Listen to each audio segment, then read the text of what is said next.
से 6 महीने पहले की बात है। मैं बहुत बीमार था और मैंने बहुत अपना इलाज कराया, लेकिन मेरे को कुछ फ़र्क नहीं पड़ा।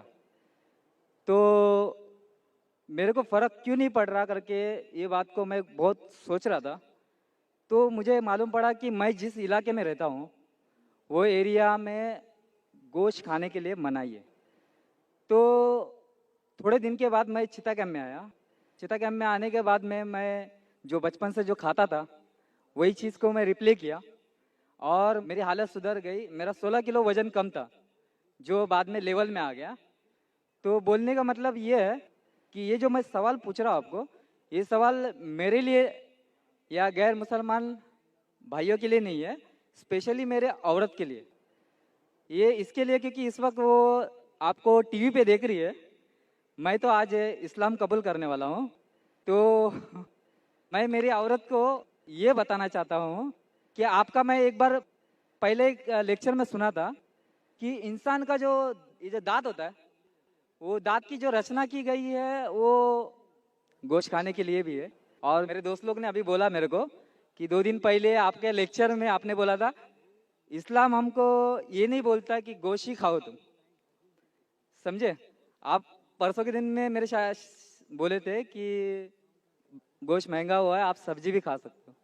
तो तो मेरे को ये बोलना है, मैं उससे छुप छुप के गोश्त खाता हूँ, जो मेरे को खाना ही है हर हाल में, क्योंकि वही मेरी बॉडी के साथ लेवल करता है। तो हाँ, क्योंकि मैं वैसा बचपन से मैं हूँ वैसा ही। लेकिन मेरी औरत हैंडीकैप्ट है, मेरी औरत, और मैं उससे बहुत प्यार करता हूँ।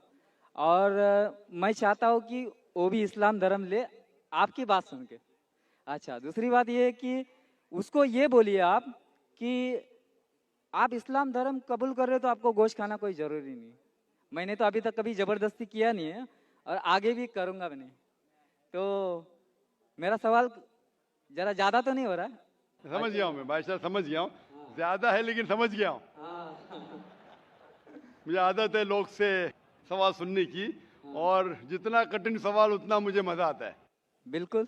भाई साहब ने कहा कि वो ऐसे इलाके में रहते थे ना, गोश्त लोग नहीं खाते थे, गोश्त नहीं खाने की वजह से बीमार हो गए।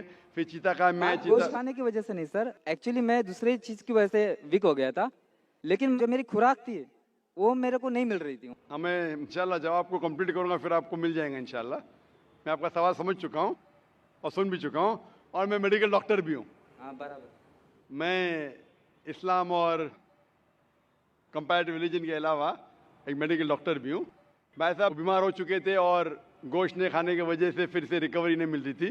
जब चिता कैंप में आए तो गोश्त खाने लगे और रिकवर हो गए, और 16 किलो वजन भी बढ़ गया उनका। और उनको गोश्त खाने की आदत है बचपन से, क्योंकि गोश्त के अंदर मेडिकल साइंस आज ये कहती है कंप्लीट फूड है। जिस्म के अंदर अमाइनो एसिड की जरूरत लगती है, 23 अमाइनो एसिड की, जिसमें से 8 अमाइनो एसिड जिस्म में खुद पैदा नहीं होते, उसे कहते हैं इसेंशियल अमाइनो एसिड। और ये खुराक में लेना, अपने खाने में लेना जरूरी है। कोई भी वेजिटेबल फूड में कंप्लीट प्रोटीन सारे 8 अमाइनो एसिड मौजूद ही नहीं है। अब जब फ्लैश खाते, गोश्त खाते, इसमें 8 अमाइनो एसिड मौजूद है, जो वेरी गुड प्रोटीन है। पूरे जवाब के लिए इंशाल्लाह कल मेरी तकरीर है, जिसमें मैं ये वादे तौर के ऊपर डिटेल में जवाब दूंगा। लेकिन आपका मेन सवाल था, आपका पहले सवाल का जवाब दूंगा और एक सवाल पूछना चाहते हैं आप? चलेगा। सवाल एक दो, हाँ, एक। बाद में कतार के पीछे, हाँ, फिर आप वापस आ सकते हैं। क्योंकि गैर मुस्लिम को मैं इजाजत है, एक के बदले दो, दो के बदले तीन, अभी तीन के बदले चार, तो बाकी लोग बोलेंगे नाइंसाफी है। वो ये मुस्लिम को ब्रेन हेमरेज हो गया था कल, बोला मुझे मौका नहीं दे रहे। वो हमारे आगे ही थे। आपके आगे था, देखो आपको मौका मिला, उनको नहीं मिला। ब्रेन हेमरेज तो न्यूरो सर्जन को बुलाने पड़ेगा। जैसे मैं कह रहा था कि आप अब इस्लाम से इंशाल्लाह प्रसन्न हैं और आप कबूल करना चाहते, आप साथ साथ ये कहना चाहते आपके बीवी से कि नॉनवेज खाना, गोश्त खाना गलत नहीं। इंशाल्लाह आपकी बीवी से कहिए कि कल मेरा प्रोग्राम अभी लाइव टेलीकास्ट देख रही है, कल भी ये वक्त देखिए, 6:15 से लेके 10 बजे तक के, इंशाल्लाह जवाब आपको मिलेगा। लेकिन ये कहना चाहता हूँ कि गोश्त खाना मुसलमान के लिए फ़र्ज नहीं है। किधर भी नहीं लिखा है कुरान या हदीस में क्या मुसलमान को गोश्त खाना फ़र्ज है। कई बार अगर आपका जिस्म गोश्त को हजम नहीं कर सकता है, कई बार कुछ लोगों में, तो उस टाइम गोश्त मत खाओ। आमतौर पे इंसान हजम कर सकता है। अगर आपको कुछ बीमारी है जिससे गोश्त की वजह से आपको तकलीफ होती है तो मत खाओ, खाना फर्ज नहीं है। लेकिन अक्सर आम इंसानों के लिए खाना अच्छी बात है। जो चीज हर इंसान के लिए गलत है, नुकसानदार है, वो हराम है। मिसाल के तौर पे शराब, शराब अक्सर इंसानों के लिए नुकसानदार है, गोश्त ऐसा नहीं है। लेकिन आपकी बीवी को अगर गोश्त पसंद नहीं है और उसे गोश्त का टेस्ट पसंद नहीं है या अच्छा नहीं लगता, वो बिल्कुल फिर भी अच्छी मुसलमान रह सकती है अगर मानती है कि खुदा एक है और बुत परस्ती नहीं करती है।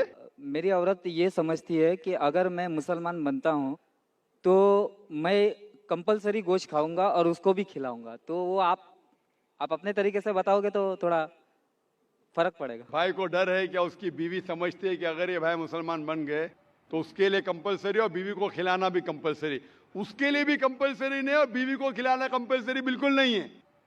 और एक बात कहूंगा मैं भाई साहब, आप ये कह सकते हैं कि मैं मुस्लिम बनूंगा, आप भी मुस्लिम बनेंगे तो मैं गोश्त खाना छोड़ दूंगा। अगर आपकी बीवी इस्लाम कबूल करने को राजी है आपके गोश्त नहीं खाने की वजह से, तो मैं आपसे इल्तिजा करूंगा, दरख्वास्त करूंगा कि गोश्त खाना छोड़ दो इस्लाम कबूल करने के बाद। आपकी बीवी अगर इस्लाम कबूल करती है तो दोनों को निजात मिलेंगी। ये होता है सैक्रिफाइस करना बीवी के लिए। बिल्कुल ऐसा ही करूंगा। जैसे कहा था कि एक सजदा जिसे तू समझता था गिरा है, एक सिजदा जिसे तू समझता था गिरा है, हजारों सिजदे से देता है आदमी को नजात। मतलब जिससे डर है आपके बीवी को कि वो इस्लाम कबूल करेंगे, कबूल कर लेंगी तो इंशाअल्लाह बाकी परेशानी से उसे निजात मिलेंगी। मैं आपसे पूछना चाहता हूं भाई साहब, आप इस्लाम कबूल करना चाहते हैं? बिल्कुल करना चाहता आप मानते हैं कि खुदा एक है? बिल्कुल एक। आप मानते हैं कि बुत परस्ती गलत है? बिल्कुल गलत। आप मानते हैं मोहम्मद सल्लल्लाहु अलैहि वसल्लम आखिरी पैगंबर है? हाँ, आखिरी पैगंबर। आपको कोई भी जबरदस्ती करे इस्लाम कबूल करने के लिए? बिल्कुल नहीं। कोई भी दबाव? बिल्कुल नहीं। आप दिल से करना चाहते हैं? दिल से, अपने होशो आवाज में? होशो आवाज। कोई भी जबरदस्ती नहीं कर रहा है? नहीं। इंशाल्लाह मैं अरबी में कहूंगा, आप उसे दोहराइए। अशहदु अशहदु अल्लाह अल्लाह इलाहा इलाहा इल्लल्लाह इल्लल्लाह व अशहदु व अशहदु अन्ना अन्ना मुहम्मदन मुहम्मदन अब्दुहु अब्दुहु व रसूलुहु। उर्फुल। मैं शहादत देता हूँ मैं शहादत देता हूँ कि अल्लाह के अलावा कोई माबूद नहीं कोई माबूद नहीं और मोहम्मद मोहम्मद सल्लल्लाहु अलैहि वसल्लम उसके पैगंबर और बंदे हैं। माशाअल्लाह आप मुसलमान बन चुके और मैं दुआ करता हूँ कि अल्लाह आपकी परेशानी दूर करे और दुआ करता हूँ कि आपकी बीवी को भी हिदायत दे। हाँ सर, मैं क्या बोल रहा हूँ कि मेरे लड़के का नाम सचिन है, सचिन कदम है। जी हाँ। मैं मेरा नाम साजिद रख रहा हूँ, हाँ। लेकिन सरनेम में मेरा कदम ही रखूंगा क्योंकि मेरे पिताजी बहुत ग्रेट इंसान थे, बहुत अच्छी अच्छी बातें करते थे वो, और मेरे को उन्होंने वैसे ही जीने के लिए सिखाया। वो बोलते थे कि जिंदगी में हमेशा स्टाइल से जीना चाहिए और जिंदगी का सच्चा स्टाइल दूसरों के लिए जीना चाहिए। तो मैंने जब हैंडीकैप मेरे औरत से शादी किया तो उसके बाद मैं बहुत तकलीफ के साथ में अपनी ज़िंदगी गुजारा हूँ। मैं चाहता हूँ कि आज के बाद में मेरे ज़िंदगी में वापस तकलीफ नहीं आए। मैं मुसलमान बन रहा हूँ, तो इसके लिए सब मेरे मुसलमान भाई मेरे लिए दुआ करें। इंशाल्लाह भाई साहब की दरख्वास्त है कि हम दुआ करें उनकी ज़िंदगी में तकलीफ ना आए। आपने कहा कि आपका नाम साजिद रखना चाहते हैं, अल्हम्दुलिल्लाह अच्छा नाम है। कदम आपका सरनेम कदम। आम तौर पे इस्लाम में सरनेम बदलने की इजाज़त नहीं है क्योंकि सरनेम से पता चलता है आपके खानदान के बारे में। तो आपको सरनेम वही रखना ज़रूरी है। अच्छा। आप बदलना चाहे तो भी मत बदलिए। अच्छा। आप अपना नाम बदल सकते हैं लेकिन सरनेम मत बदलिए। मेरा जो लड़का है भाई साहब हाँ बोलिए। भाई साहब, बाकी लोग आपके पीछे खड़े हैं। हाँ जी हाँ, आप चाहते हैं आपके मुश्किल दूर हो तो दुआ करने के लिए कह रहा हूँ लोग से। आप सवाल पे सवाल करेंगे तो दुआ करने का टाइम ही नहीं देंगे ना। बराबर कि नहीं? हम दुआ करते हैं कि अल्लाह ताला आपके जिंदगी को आसान बनाए, लेकिन ये नहीं कहूंगा कि तकलीफ ना आए। ये कहूंगा कि जो आपके आखिरत के हक में हो। अल्लाह ताला आपको इतनी तकलीफ कभी भी नहीं देगा जो आप वो तकलीफ उठा ना सके। कुरान मजीद में अल्लाह ताला फरमाते हैं सूरह बकरा में सूरह नंबर 2 आयत नंबर 286 में कि अल्लाह सुब्हाना व तआला कोई भी इंसान को इतनी तकलीफ नहीं देता कि वो उठा न सके। अल्लाह ताला का वादा है, फिर भी हम दुआ करते या रब हमें इतनी तकलीफ ना दे जो हम बर्दाश्त ना कर सके, क्योंकि हम अपने पैर पे कुल्हाड़ी मारते। अल्लाह ताला कभी भी कोई भी इंसान को इतनी मुश्किलात नहीं देता, इतनी तकलीफ नहीं देता जो वो उठा नहीं सकता।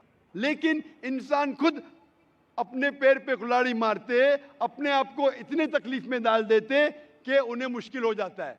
अल्लाह ताला कभी भी कोई भी इंसान को इतनी तकलीफ नहीं देता जो वो न उठा सके। मैं अल्लाह से दुआ करूंगा कि अगर तकलीफ आपकी ज़िंदगी में है, आप इंशाअल्लाह इस तकलीफ में सफलता पाएंगे और आखिरत में आपको इसका सवाब मिलेगा। Hope the answer the question.